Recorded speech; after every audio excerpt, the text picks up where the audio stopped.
ఈశ్వర, మీరు నాకు మనస్సు ఇచ్చారు, ఇంద్రియాలు ఇచ్చారు, బలం ఇచ్చారు, బుద్ధినిచ్చారు, శాస్త్రం ఇచ్చారు, గురువునిచ్చారు, ధర్మచక్రం దాటి పనులు చెయ్యొద్దన్నారు. కానీ నా మనసు వెంపర్లాడిపోతోంది అక్కర్లేని కోరికలు తీర్చుకోమని.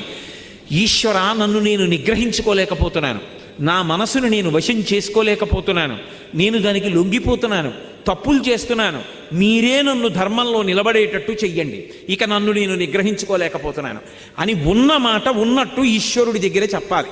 అంతేకాని ఆయన దగ్గరికి వెళ్ళి మహానటుడిలా పరమ ఉత్తముళ్ళ నిలబడకూడదు. తప్పు చేస్తే ఈశ్వరా, నిన్న తప్పు జరిగింది, ఈ తప్పు చేశాను, వేరొకసారి నా జీవితంలో ఇటువంటి తప్పు జరగకుండా, నేను ఉద్రేకం పొందకుండా నన్ను కాపాడండి అని నువ్వు చెప్పుకోవాలి.